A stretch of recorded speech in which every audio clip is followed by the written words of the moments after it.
Jeff.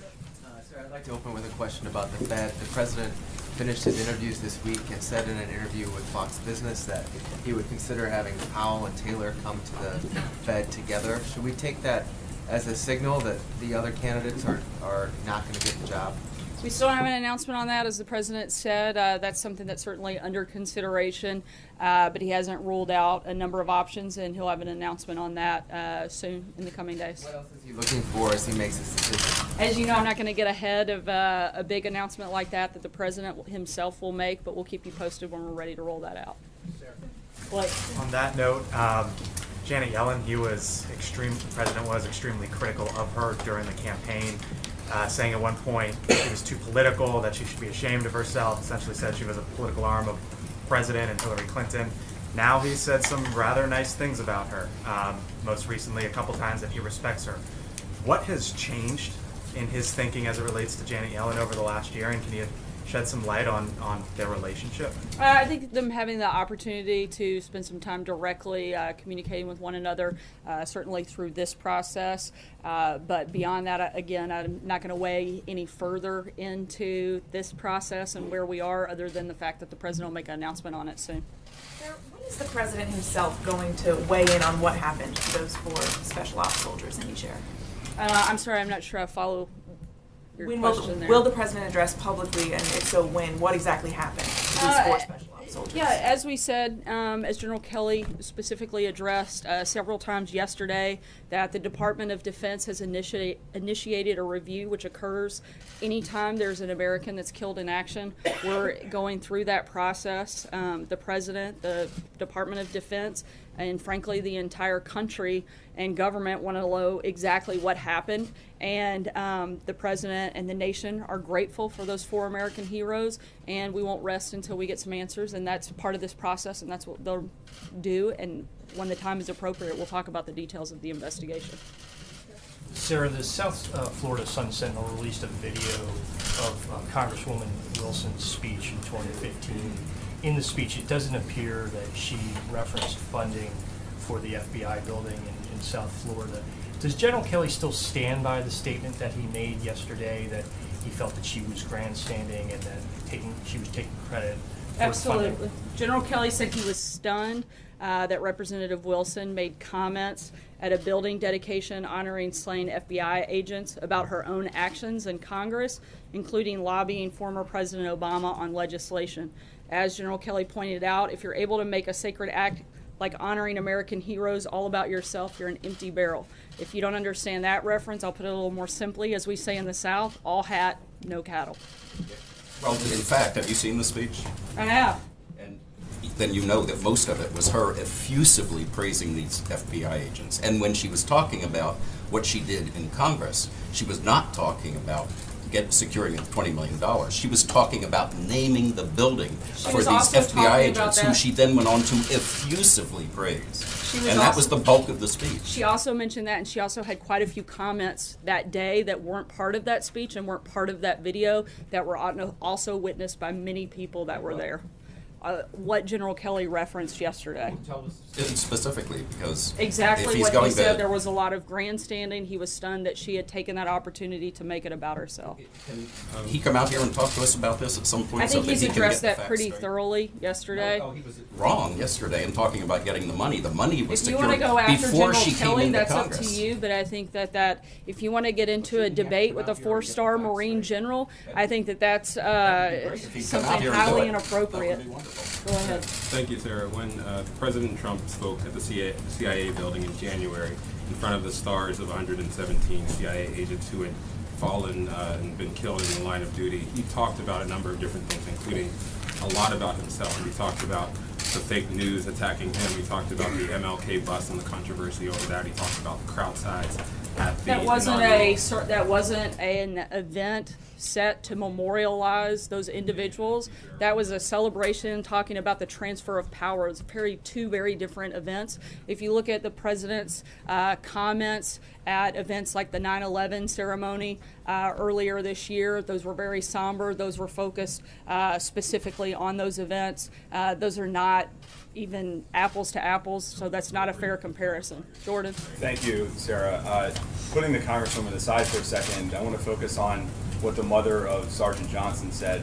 She said that she felt that the president disrespected her in his comments. Now, regardless of the president's intentions, is the president concerned that what he said might have come across as disrespectful, and does he plan to follow up with her and repair that relationship? Certainly, if the spirit of which those comments were intended were misunderstood, that's very unfortunate. But as the president has said, as General Kelly said, who I think has a very deep understanding of what that individual would be going through, his comments were very sympathetic, very respectful, and that was the spirit in which the president intended them. If they were taken any other way, that's certainly an unfortunate thing. John.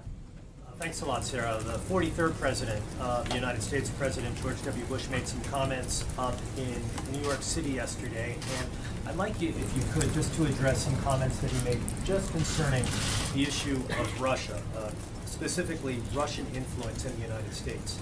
He said the Russian government has made a project of turning Americans against each other, and he also said that Russian interference will not be successful. Foreign aggressions, including cyber attacks, disinformation, and financial influence, should never be downplayed or tolerated. Do you agree with those sentiments expressed by the former president? Do we agree that Russian interference shouldn't be tolerated? Absolutely. And we've said that many times before, and certainly would argue that that has been repeated. I know I've said it at least a dozen times from this podium. And I just want to follow up with a question I've asked you a few times, most recently in July. It relates to our relationship with Russia, and I've never gotten an answer for you on that. Does the President Trump, view Russia as an ally, a partner, or an adversary? And as I've said before, I think a lot of that depends on Russia and what type of relationship they want to have and whether or not they want to be a good actor or a bad actor. And we're going to continue trying to work with them on certain things that are very important, particularly for national security, on things like Syria, on things like North Korea. We'd like to be able to work with them to confront some of those threats. And so some of that will be determined by the actions that Russia takes and how they want to be perceived. Matthew. Thanks. I also have a question about that George W. Bush speech, but first, just to clarify, are you saying the White House is no longer saying that the Congresswoman talked about the funding, she just talked about legislation in general? We're talking, I specifically said, and I'll repeat it again, that General Kelly said he was stunned that she made the comments about herself, and that was the point of what he said. That was what took place here yesterday, and we still stand by those comments. Okay, and then on the George W. Bush speech, he said at one point, bigotry seems emboldened, our politics seem more vulnerable to conspiracy theories and outright fabrication. Does President Trump agree with this assessment? And if so, what does he see as his role in addressing that? Does he agree with the assessment of what? I'm sorry. That, bigotry seems emboldened and our politics seem more vulnerable to conspiracy theories and outright fabrication.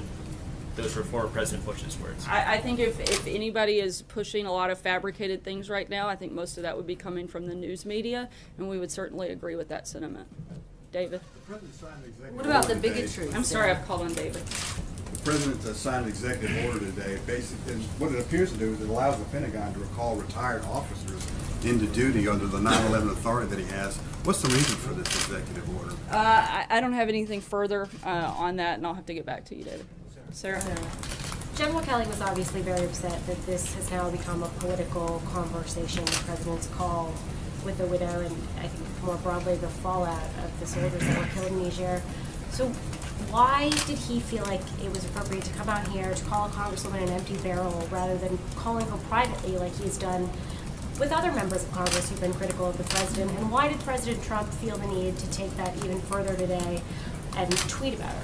I think that it's real simple. You guys are the ones talking a lot about that story, and he felt it was important to address you and all of America directly. This story has been given an enormous amount of coverage over the last 48 hours, and he thought it was important that people got a full and accurate picture of what took place, and that was a personal decision that he made, that he wanted to come out and frankly not just share with you, but like he said, share with all of America and make an appeal to America to go back to kind of honoring that sacred code of Gold Star families. question that the president was asked earlier today, I know there's an investigation. And in terms of, hold on, just to finish on the rest of your question, why the president felt the need to respond, it's because it should have ended yesterday after General Kelly's comments. But it didn't. It continued. And it's still continuing today. It's still the bulk of the coverage on most every TV you turn on, and most every newspaper that you open up today. And the president responded to those continued accusations and continued mischaracterizations of his comments. One other question, the president was asked earlier today whether he authorized this mission in Niger. Can you give us any information about whether this was something he authorized or even something he was aware of before finding out that American soldiers were killed in it? As I said, there's as the process. Anytime an American is killed in action, there is a full review that takes place, and before we start jumping to any conclusions, we want to make sure that that is completed fully, and then we'll have those details for you at that time. Sarah, thanks. On Niger, a senior congressional aide who was briefed on the matter said that there is an indication that there was a massive intelligence failure. Is that the assessment of the White House? Once again, as I just told Sarah, we're going to wait until that review is complete by the Department of Defense, and we'll answer those questions at that time. Sarah, one more question, Sarah. Sorry, Laura Trump. Laura Trump said she saw a transcript Olivia, of the phone call. Can you just answer that question, Did the Sarah? president authorize explicitly the operation in Niger, or was that delegated down in the Again, I'm not going to get into any of the details at this point. You may be able to talk with those at the Department of Defense, and they can answer anything further. But where we are in the process until the review is complete, we're not going to weigh in any further. Kelly? The Senate Foreign Relations Committee is going to take Sorry, up... I'm going to try to get to everybody. Kelly, go ahead. Given all of the reaction to the content of the president's phone call, does President Trump intend to make phone calls to families of the fallen in the future should other Americans die while he is commander-in-chief? I think we're hoping and praying that those phone calls don't have to take place, and so that's where we are right now. The Los Angeles Times has reported that the military operating in Niger had requested additional overwatch capacity and medical response assistance in the months leading up to this ambush on October 4th. Is the president satisfied that that Special Forces unit, when it went out there that day, had all the resources that it needed to operate there? As I've said several times here today, and will continue until that review is complete, I'm not going to get into the details until that is finalized. I think too often in cases like that, we have jumped to conclusions and tried to make determinations before all of the details are known. We want to make sure that that process is complete before we weigh in. John Gizzi. Thank you, Sarah. And have to keep it to one question today? Yes, sir. All right. Even you, John. I know it'll be tough. I obey. Wow, if only I had that kind of power over anybody else, including my kids, that would be great. Reluctantly. Several London publications have said that the president's visit to London, when and if the details work out, will be a working visit with Prime Minister May and not an official state visit, which means he will not be received by the Queen at Buckingham Palace. What will be the nature of his visit to London and to Prime Minister May? A working visit or a state visit? That still hasn't been determined. We're still going back and forth with our allies there, and once we have those travel details outlined and determined, we'll certainly let you know. But they've made the invitation for the president to come. We've accepted, and we're working out the logistics. We anticipate that it'll be sometime next year, but at this point, there's no other details beyond Downing that. Street has made the invitation. State Department announced today that it's now up to 24 people who have been impacted by the sonic attacks in Havana. I wanted to ask, is the president satisfied with the investigation into what's happening, and has he reached out or considered reaching out to any of the victims? I don't believe that he has reached out to any of the victims involved at this point. That's an ongoing investigation and something we can't weigh in on further at this time. On the call to Sergeant Johnson, Laura Trump seemed to suggest in an interview this morning that there was a transcript of the call and that she'd read it. Is there a transcript, and has it been shared with members of the president's family? There's not a transcript of the call. I believe she was responding to reports and things that she had read, but I haven't spoken directly with her. I'd refer you to the campaign that handles her press inquiries. But there's not a transcript. Fred? Oh, thanks, sir. Senator John Cornyn confirmed today that he is blocking the nomination to OMB for Russ Vought to try to get more relief funds for Texas after Hurricane Harvey. Does that come as a surprise or disappointment to the White House that the number 2 Republican would be blocking a nominee? The administration welcomes a conversation with all members of Congress about the next disaster relief request, which we expect to come in the coming weeks. While we work with Congress on that next request, we urge the Senate to keep doing their jobs by confirming qualified nominees to crucial positions inside our government. This administration has already faced unprecedented obstruction of its nominees, and further delays only hurt the American people. And we hope that they'll get on board and make that process move further along. Sarah, given President Bush's comments yesterday that were asked about, in general, does the White House feel it's appropriate for past presidents to be critical of the sitting president? And when was the last time President Trump spoke to President Bush? I'm not sure the last time they spoke, but our understanding is that those comments were not directed towards the president. And in fact, when these two individuals, both past presidents, have criticized the president, they've done so by name, and very rarely do it without being pretty direct, as both of them tend to be. So we'll take them at their word that these actions and comments weren't directed towards the president. The United Nations, of course, is following very carefully the refugee situation along the Bangladesh-Myanmar border. And President Trump today met with the UN Secretary General. Did they speak about the Rohingya refugee situation? Was the president asked for any further help? What was the tenor of their conversation? They had a very productive conversation. We'll have a readout coming with more details about that later this afternoon. And we'll be around the rest of today to answer questions. And with that, happy Friday. Hope you guys have a good weekend. Thanks.